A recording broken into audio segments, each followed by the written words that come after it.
Tampoco fui compañera de esquina, sí hemos compartido la zona de Palermo, la hemos caminado, pero tenemos la foto de... Hablemos sobre esta foto, así ya que no está nada. Esta foto es de agosto del 87, es la muerte número 15 de travestis Panamericana. Fue el asesinato... Ay, no me sale el nombre ahora. Bueno, era de la muerte número 15 de Panamericana, y de las 15 personas que están en la foto, solo sobrevivieron 4. Muchísimas murieron tratando de escapar de la policía en la ruta Panamericana, y al intentar cruzarla fueron embestidas por algún camión, algún coche. Otras murieron por una bala perdida. Y esta foto me vuelve en 1990 con la muerte de Mónica Ramos, que fue la que organiza por primera vez los reclamos y asesinatos de travestis Panamericana. Para. Ahí tenés esas personas que están ahí, pasarla de vuelta, son las que sobrevivieron. Y ahí está la de pelo carrera rubia, sería Mónica Ramos, que la misma foto llevando el cajón es utilizada en la revista Esto en 1990. De esas 4 personas, si volví para atrás de vuelta,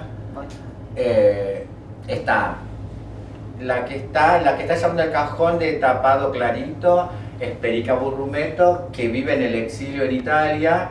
Al lado de ella, con el polverino largo y la colita acá, sería Mary Poppy, que vive en La Plata, que tiene 76 años. La que está a la izquierda, la rubia del rincón, se llama Ivonne Manini, que vive en Córdoba, que volvió a su Córdoba natal. Y la que está acá es la Betty Boone, la de buzo blanco, que es la empleada doméstica de Soledad Silveira. Esta foto es de agosto de 1987. Nombro a Soledad Silveira porque Soledad Silveira lo cuenta cuando tenía su programa hace 2 años atrás, lo contó en la televisión. Entonces siempre es bueno traer de que si Soledad hacía inclusión muchísimo tiempo atrás,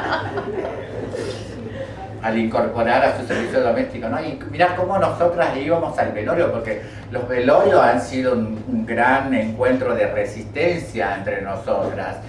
Y cómo íbamos nosotras, porque una no sabía si la próxima podía ser cualquiera de nosotras. Y la policía no aparecía por aquellos, digamos, donde había un velorio otra vez y la policía no aparecía, se liberaba la zona por temor a un caos travestiril, porque nosotras estábamos despidiendo a nuestras amigas borrachas, drogadas, fumadas, como fuéramos, pero no dejábamos a la compañera que quedaba en el camino por aquellos años. Es Nancy de Martelli, tenemos la foto de ella, sabemos que por las crónicas policiales de la hemeroteca de la Biblioteca Nacional, exactamente, yo me dedico a la revista Esto solamente, y sabemos que tenía 26 años, sabemos que se llama Nancy de Martelli, era de Villa Martelli, vivía con su familiar, no fue expulsada de su casa por su condición sexual, y era trabajadora sexual. Murió tratando de escapar de la policía. ¿Sigo? Sí, no. ¿Qué más tenés ahí? Viene esta, y después viene esta que está acá es de la revista Esto de 1988, la única que está viva es Dalma Ramallo, que es la que está mostrando las piernas. Y cómo era la presa, amarillista, sensacionalista y hasta locura, iban a la ruta panamericana donde estaban las travestis trabajadoras sexuales a tratar de exorcizarnos, ¿no? De algo que... para limpiarnos. ¿Quieres que hablemos de la causa? De la causa, esta es la causa que fue utilizada para derogar los códigos contravencionales por aquel 98. La causa empieza así. Nosotras estábamos trabajando en el barrio de Palermo, en la zona roja de Palermo, donde se dividían, había jurisdicción de la 21, 23, 25. Las tres comisarías dividían el barrio de Palermo. O sea, la zona era grande, grande, y habíamos chicas de todos lados. Pero lo principal, lo primero que tenemos que traer a la memoria, yo tendría que traer a la memoria, es cómo se llegaba a los arreglos y cómo se empieza a convertir la zona roja, se empieza a hacer más grande. Y era porque nosotros empezamos a descubrir por aquel 92, 93, 94, 95, que cómo podíamos llegar a sobrevivir en la noche y llegar a los arreglos con la policía. Descubrimos que en una de esas veces que éramos apresados, donde éramos 7 o 8 en la comisaría 21, descubrimos que el jefe, el principal, no tenía problemas con las travestis. Es más, no le interesaba llevar travesti, hacer estadística con las travestis en la comisaría de él. Y esa noche que estábamos apresados, donde todos nos empujamos porque no queríamos dar nuestros datos, porque no nos queríamos que nos trasladen a la celda, una amiga se cae en el empujón de que nos querían meter a los calabozos, y descubre que el tipo que estaba parado mirándola a ella, que era el nuevo principal, cae arrodillada a él, y a él le gustaban las travestis. Entonces nos meten a todas dentro de la celda, y ella nos volvía, y nosotros haciendo escándalo, ¿dónde está nuestra amiga? ¿Dónde está nuestra amiga? Que éramos como 7, y nuestra amiga ya no entró a la celda. Ya estaba parada en la zona roja, había conseguido, gracias a un intercambio sexual, había descubierto que él era un caballo y que podía arreglar y zafar y volver a trabajar a la zona. Y ahí ella nos pasa la data, y bueno, todas nos turnábamos a hacer intercambio sexual cuando él estaba de guardia en la noche, que a nosotros no nos costaba nada porque era sexo y él era divino. Ah, buenísimo. Así que, y después en la 23 también, ¿no?, empezamos a descubrir que podíamos llegar al arreglo haciendo estadística una vez a la semana, donde nos entregábamos nosotras al patrullero que nos llevaba a la comisaría, nos detenían 24 horas por segundo F. Nosotras ya íbamos preparadas con el bagazo, que era el bolso, con la frazada, con un poco de comida, con un poco de café, gaseosa, cerveza, porque nos permitían todo, ya que el arreglo era desde adentro para hacer las estadísticas. Entonces nosotros podíamos pasar un porro entre el pan, en vez de tomar Coca-Cola llevábamos vino con coca y hacíamos una fiesta. Total, teníamos que dormir, que se pase la hora, y nos liberaban a las 24 horas, y podíamos trabajar toda la noche el resto de la semana. Después en la 25 descubrimos por aquellos años que el jefe de calle no le interesaba cuántas se paren, él solo quería dinero.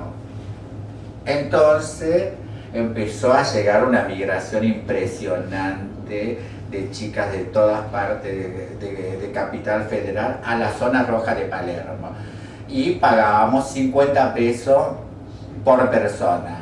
En ese momento $50. 50 dólares en 1992, 93, 94, hasta el 95.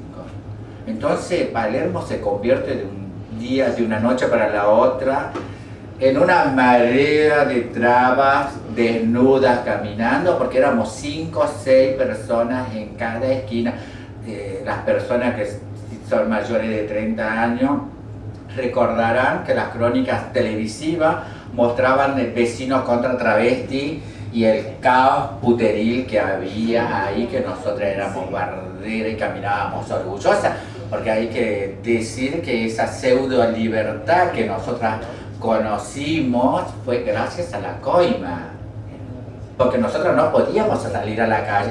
Existían códigos contravencionales que penaban con 21 o 30 días presa hasta el 92 a la cárcel de Devoto. ¿Apenas se la llevaron 96 veces? Yo tengo mi legajo policial, que lo traje para cualquiera que se quiera informar y lo quiera ver y leer y comprobar cómo éramos apresados por aquellos años. Nos daban 24 horas del 92 al 95 tengo 96 caídas detenciones en Capital Federal. Tengo 92 caídas por segundo F, vestimenta del sexo contrario. Tengo una por el segundo H, que sería prostitución, al cual fui condenada 30 días de arresto a la cárcel de Devoto, pero la cárcel de Devoto estaba llena, era agosto de 1992. Yo estaba cumpliendo la comisaría séptima de 11. Cuando me tenían que transferir a la cárcel de Devoto,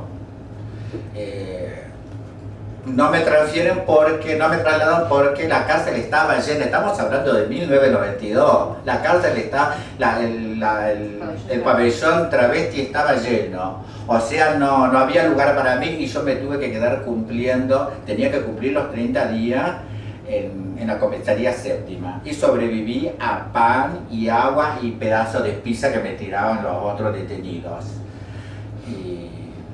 Y me liberaron a los 10 días porque se liberaban a los contraventores, que eran las causas menores. Llegaban las fiestas patrias, las fiestas religiosas y eran liberados. Así que logré cumplir, por suerte, para mi desgracia, solo 10 días.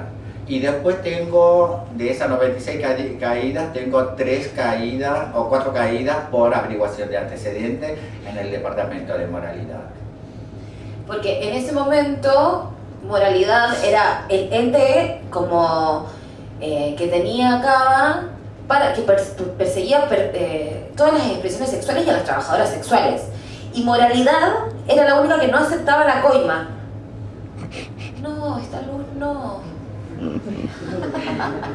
Pero moralidad, eso, era una brigada, y de hecho los relatos de otras trabajadoras sexuales, por ejemplo Jorgelina Sosa, que es línea fundadora de Amar Nacional, que en el barrio de Flores era de lo único que no podían, a lo único que no podían coimear, y que tenías que correr, porque moralidad te llevaba eso, 10, 15 días, como que, o si no, también multa. Pero yo quería preguntarte en particular... eso fue hasta el 92. Sí. Los días así, que eran muchísimos días, cuando éramos destinados a días de arresto, fue hasta el 92. Yo lo compruebo desde mi legajo policial, y de mis amigas que también fueron condenadas a la cárcel de Devoto hasta el 92. Después pasamos a las 24 horas, pero caíamos 3, 4 veces a la semana a cumplir 24 horas.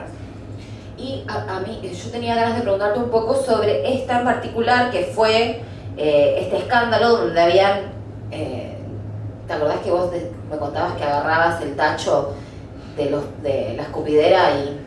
Sí, esto empieza en el 95, donde hubo una revuelta, una resistencia, después de haber sido apresada en la zona de la comisaría 23 de Palermo.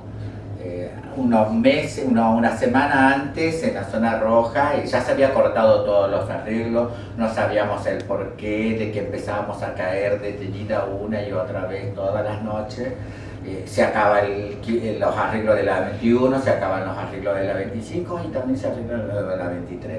Entonces, como son limítrofes las jurisdicciones, entonces nosotros teníamos que parar ahí al límite. O sea, yo me paraba por Charcas y Malavia, que dividía la 25 con la 23, y de Escalabrini Ortiz ya pertenecía a la 21. Entonces cualquier patrullero, depende de dónde venía, yo sabía supuestamente de qué jurisdicción era y hacia dónde correr para zafar de la policía.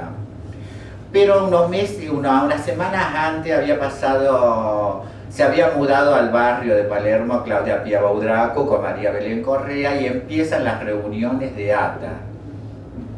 ¿Qué año fue eso? Eso fue en el 95. Entonces, para una vez estábamos paradas todas ahí atentas de que la policía no nos lleve presa, y vemos que se acerca una motito con un culo que desbordaba el asiento de la motito, y era Claudia Pia Baudraco, que pasa los gritos diciendo: chicas, reunión en no me recuerdo qué calle vivía, que yo creo que Tames, creo que vivía cerquita de la comisaría, Tames de Paraguay, y a los gritos diciendo que había conocido una abogada que nos iba a defender, y nosotros ya estábamos cansadas, digamos, de ir a reuniones, de que nos presenten abogados, pero nunca los abogados terminaban de defendernos, porque cuando llegaban a la policía para socorrernos, la policía apretaba al abogado y el abogado terminaba escapando y nunca lo sacaban.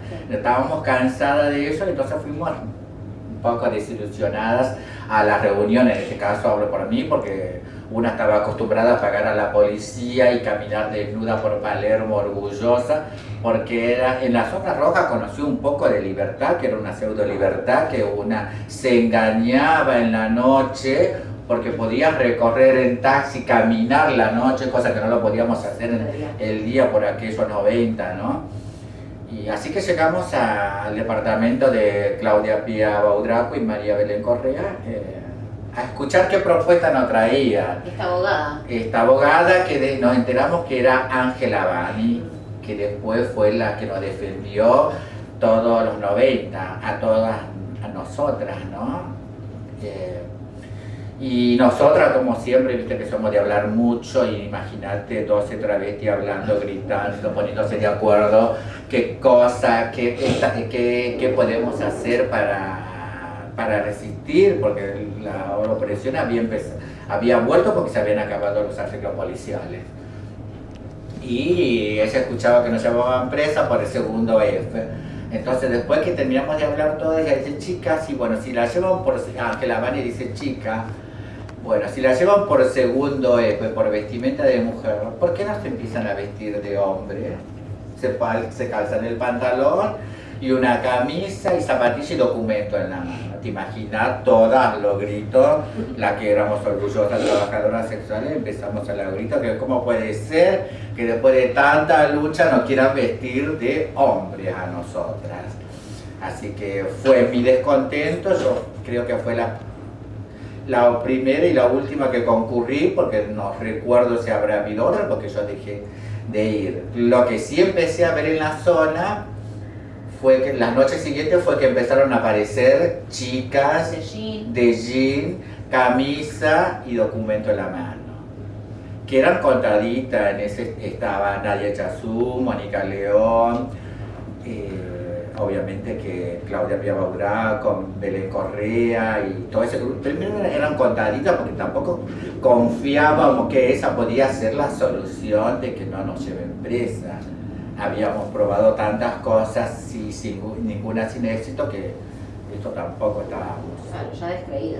Claro, pero al ver que ya cada vez caían menos, que no las llevaban a las que estaban vestidas, entonces una decidió calzarse los pantalones y bueno, ¿no? Y a pararse. Pero la policía, al ver que ya no le entraba más toda la cantidad de plata que se perdía, porque siempre fuimos la casa chica de la policía, al ver que no había plata, se enfureció.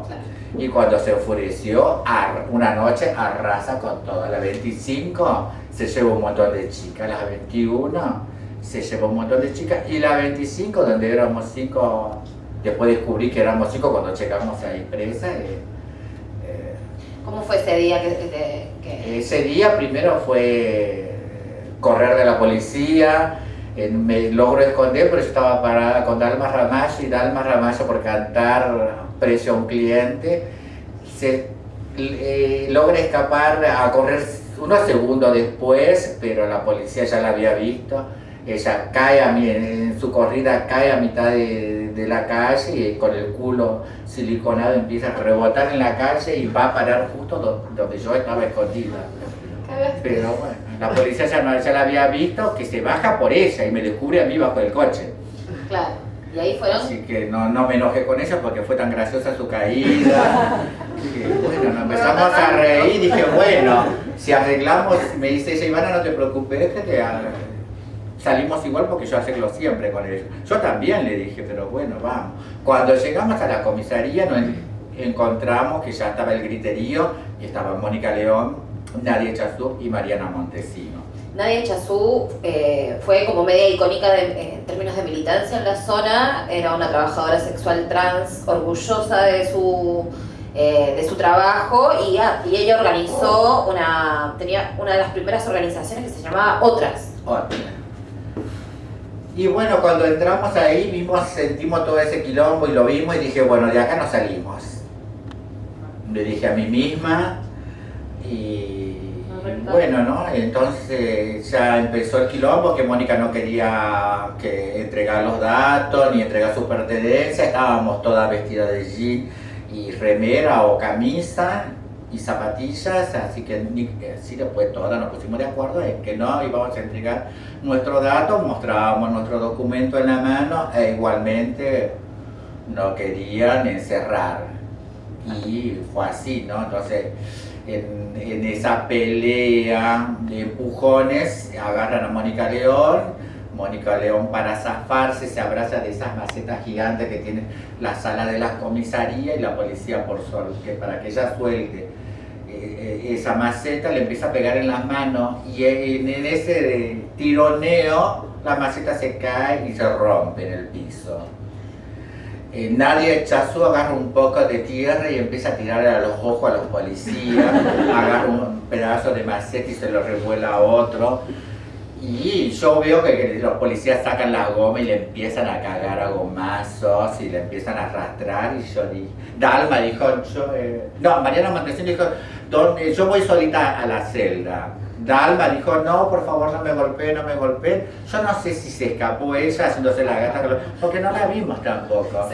Porque la policía también, así como era, nos oprimían y nos perseguían, también nos deseaban. Sí, mira esa foto donde está Ivana, ahí parada. Eso fue en el 94. ¿Cómo no la iba a desear? Bueno, así caminábamos orgullosas en la zona, ¿no? Porque fue un destape sexual. Más allá, digamos, de una zona prostituyente, también ha sido un gran destape de nuestros cuerpos sexuales, porque si la policía pagábamos 50 pesos y a la policía no le importaba qué cosas hacíamos nosotros en la calle o cómo nos comportábamos nosotros en la noche, ¿por qué nosotros íbamos a tener vergüenza de nuestro propio cuerpo? Así que nos mostrábamos orgullosas. En la televisión se mostraba que la zona roja, los vecinos contra travestis, los vecinos decían que nosotros orinábamos y utilizábamos como baños sus jardines, pero no hablaban que sus maridos nos metían a coger a la casa, que sus hijos de 20 años, sus hijos de 18, de 25... Después de terminar el boliche a las 5 de la mañana, nos abrían la puerta de su casa y nos metían. Y esas madres que después salían a boicotearnos a nosotros para que nos vayamos, nos abrían la puerta para que nos vayamos y se callaban. Siempre el vecino, la vecina. Ahí en medio, si pueden ver, está Nadia Chazú. Este es parte del archivo de Ivana. Y las chicas del Hotel Honduras. Esto es cuando la premian a Nadia por el premio por la militancia en Nexo en el 97, y ella se lo dedica a Ángela Bani, ¿no? Se lo dedica a Ángela Bani y se lo dedica le entregan el premio a la militancia por pedir justicia y encontrar el cuerpo de Mocha Celis. Acá hay una de Mocha, a ver, quiero ver. No pasamos, no está. Pero después, ¿y esta? Esta es Adriana la borracha. La traigo yo. Todo es archivo de Ivana, Estas son de fotos de crónica. La traigo yo porque nuestros cuerpos siempre han sido grandes campos de batalla, ¿no? Y yo creo que las personas, para mi manera de entender, las personas borrachas han dado un gran aporte a la resistencia travesti, porque fueron desde su borrachera, desde su drogadicción, han hecho frente a la policía por aquellos años al automutilarse de sus cuerpos, a cortarse sus brazos y tirar la sangre a los policías, los gritos de tengo sida por aquellos 90, y la policía al sentir ese grito que tengo sida automáticamente nos dejaba y escapaban. Imagínate 2, 3 personas como ella borracha haciendo quilombo en cualquier esquina de Godoy Cruz. Era la zona liberada, los policías desaparecían. Y ahí ella está escapando de la policía. Acá está ella en Las Nereidas, la estatua de la Lola Mora en la Costanera Sur, que se subió borracha para que no la lleve la policía. Esta es Cookie López, la de la izquierda, en algún cabaret de Doc Suk, y este Marcela Lescano, fines de los 70. Nosotros también tenemos íconos, sea por la belleza, por la resistencia, por su vida delictiva. Todo lo que vive el mundo heterosexual, nosotros también la atravesamos de la misma manera, nada más que nuestra historia travesti se viene contada de una manera tan flácida, ¿no? Tan victimizante, ¿no? Tan victimizante. Y esta foto es de la revista Libre, la que está a color, es de la revista Libre de 1984. En el 83 llega la democracia, y con la democracia llega la liberación sexual desde las tapas de la revista, como el Destape, y acá la revista Esto trae la transexualidad con el cuerpo y el rostro de Betiana Tucio, que para nosotros la travesti ha sido un gran ícono de belleza, porque la verdad que era hermosa como mujer, y ahí ella trae que era casada, que vivía en Europa. Ella ahí vivió y volvió de Europa porque fueron de las travestis de los 70 exiliadas por Francia. Esta que está acá es Brigitte Gambini. Esta la encontré en Clarín de 1984. Es la nota. Ella pide que se la reconozca el cambio a mujer, que se la reconozca como mujer. Pero lo más interesante de la nota es que ella en esa nota denuncia la desaparición de 19 personas travestis en época de dictadura en 1976. Y lo hace visible desde 1979, desde su exilio. Y esta nota es del 84, donde ella cuenta que su amiga Janet Dergas de Salta fue desaparecida, que fueron apresadas las dos, y la primera vez la sueltan, la segunda vez la agarran a ella sola, a Janet Dergas, y no la vuelven a ver nunca más. Esta es la muerte de Mónica Ramos, la primer travesti que empieza a organizarla y a pedir justicia por las muertes en Panamericana. Esto fue de 1990. La Perica. Este es Perica Burrumeto, que pide reconocer, reparar, y aparece en la tapa de las crónicas policiales de la revista Esto desde 1986 hasta 1988. Tiene como 7 u 8 crónicas de ellas hablando sobre el trabajo sexual, pidiendo derechos, pidiendo vivienda digna, pidiendo basta de discriminación. O sea, todo lo que nosotros pensamos que es actual viene de una gestación de décadas. Nosotras las travestis no somos hijas del activismo. Claro, y bueno, hay que decir que muchas de esas activistas que no vivieron esa época, las que hoy cuentan esas historias, no la vivieron. Bueno, pero por eso yo siempre separo el relato del activismo con las historias de vidas en primera persona. Porque las historias de vida de primera persona se parecen al relato, pero a la vez son muy diferentes. Y el relato lo que hace es solamente, nadie cuestiona si es verdad o es mentira, cómo se comprueba lo que contar. En cambio nosotros las trabajadoras sexuales, todo lo que traemos, lo traemos y lo comprobamos con crónicas policiales, nuestro legajo policial en mano, para que todas las personas que lo puedan ver puedan comprobar lo que decimos. Sí, porque pasa mucho y actualmente sucede, y lo sabemos, siempre sucedió, pero cada vez más fuerte, es la invisibilización del activismo de las trabajadoras sexuales trans, travestis, de las activistas cis, en los espacios antirrepresivos. Siempre fueron las primeras en estar levantando bandera, estando en la calle, dando cara a la represión. Sin embargo, son borroneadas constantemente de esos espacios. No hay legitimidad para esa lucha. Entonces, por eso también es tan importante el trabajo de archivo que hace Ivana, porque también nada hay que hacer frente a estas imágenes y frente a estas historias que tienen acá. O sea, si ellas hoy pueden caminar libre de un montón o decir un montón de cosas, los pueden decir porque hubieron activistas como Ivana que también dieron cara en ese momento. Entonces también esta ponencia un poco quiere venir a decir eso, como basta de silenciar, basta de apropiarse de la historia de los trabajadores sexuales, basta de amedrentarnos y tratar de cooptar nuestro relato para lo que ellas necesitan y quieren, ¿no? Que finalmente son estar insertas dentro de los ministerios, cobrar para estar ahí, con relatos revictimizantes. Lo mismo que hacen las trabajadoras sexuales cis, que están en esos lugares de poder. ¿Quieres decir algo más? Sí, que yo quisiera que volvamos a la causa judicial, que fue la primera causa ganada por el colectivo travesti o por la comunidad LGTB por aquellos 95, porque si no nos estamos yendo y no traemos lo más importante, que es cómo esta causa es utilizada para, a favor obviamente, para que se derroguen los códigos contravencionales en 1998. Que fue ese día que las tienen detenidas ustedes cuatro. Claro, nosotros fuimos apresadas en la comisaría, en la zona de la comisaría 23 en octubre de 1995.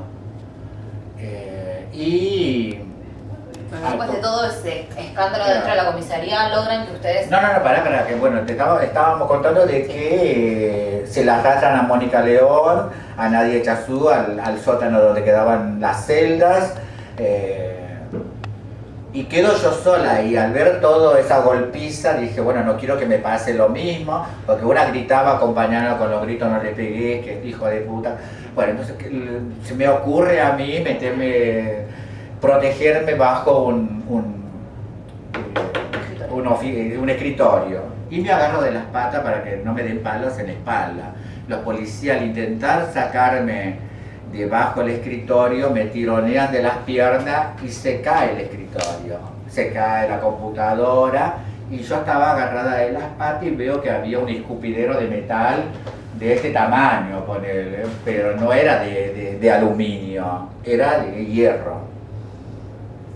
Entonces yo, para que me dejen de golpear en el cuerpo, agarro el escupidero de hierro y empiezo a hacer un remolino, que no queda un policía al costado mío, empiezan todos a escapar, a aislarse, y yo, donde ponía el cenicero, el escupidero de metal en un escritorio, lo desarmaba, volaba las computadoras grandes por el aire porque era demasiado pesado. Imagínate si le daba en la cabeza a la policía, le volaba la cabeza.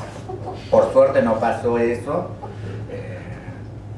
Y bueno, una vez yo hice como un remolino que daba vuelta, entonces no me podían apresar, pero me cansé. Claro. Y cuando me cansé, me cagaron a palo, me arrastraron con todas y me meten a mí separada, porque estaban todas en una celda, que era digamos, la comisaría 23 es una cosa extraña, porque cuando vos bajás a la celda, la escalera es toda de mármol, un mármol espectacular, que tiene un ascensor de hierro todo trabajado, porque es un edificio viejo, y vos no podés creer cómo vas bajando, vas detenida, pero vas con un glamour.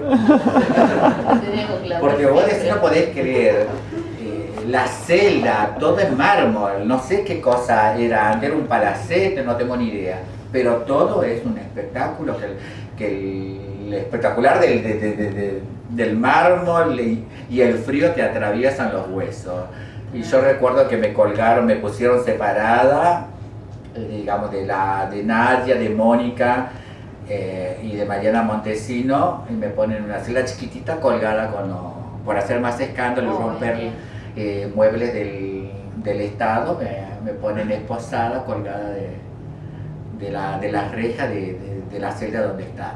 Hasta que llega Ángela Bani y me hace soltar, y bueno, me trasladan con todas las chicas. Y ahí yo recuerdo que había una persona que la acabo de encontrar acá, Marcela Gauna, que está allá, que, Hola, Marcela. que yo no sabía que estaba en la causa. Después de leerla con los años descubrí que ella estaba como testigo, que ella ya estaba detenida antes, también estaba de Jean, por lo que dice la causa. Y hoy verte acá fue un placer porque hace años que no nos vemos. Y al leer la causa se me venía a la memoria y las cosas que una cuenta, una la vivió de verdad, a mí nadie me lo contó, yo lo viví y lo sufrí, lo padecí sobre todo, ¿no?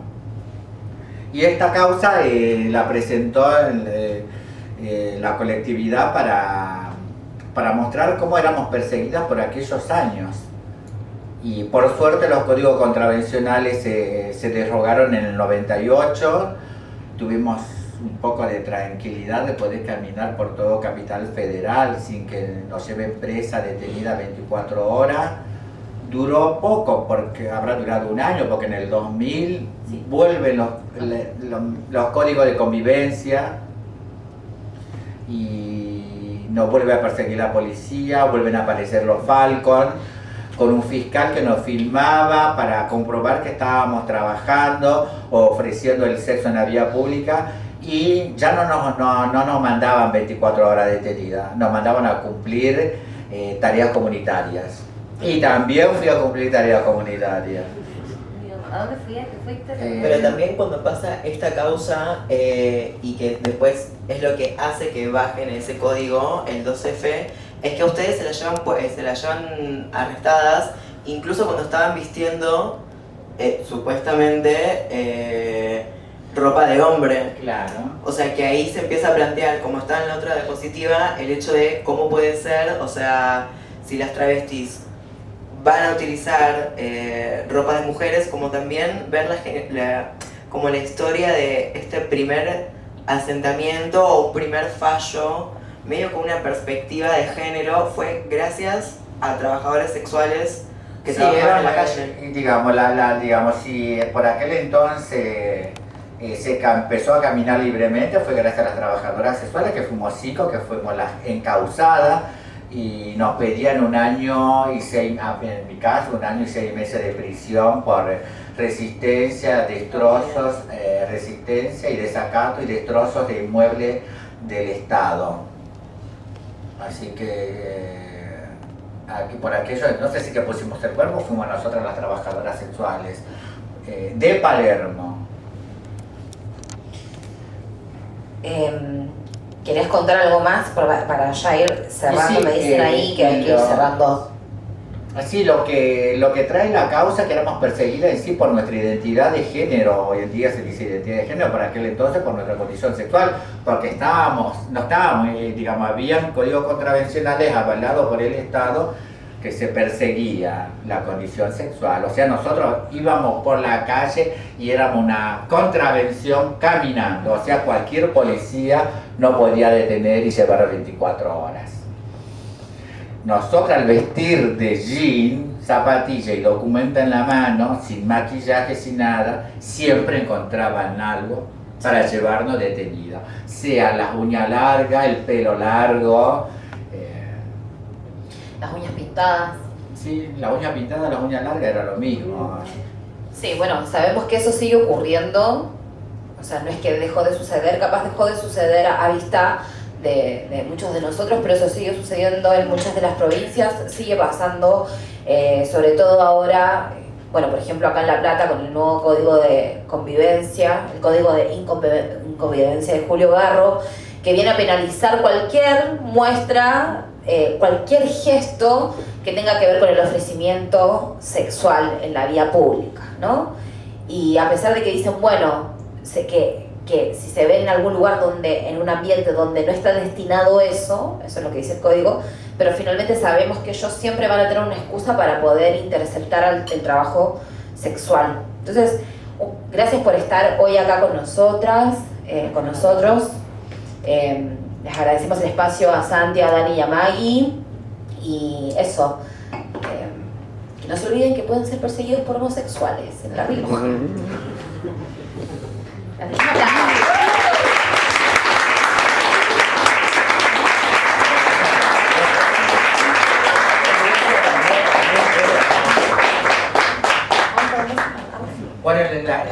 cualquier persona que quiera ver lo que eran los códigos contravencionales por aquellos años, los tenemos acá a la vista para comprobar, digamos, lo que atravesaba la colectividad travesti, ¿no? Pero era poco. Te trajiste Bueno, todo el es un legajo, boludo. pedazo de legajo. Un pedazo de legajo.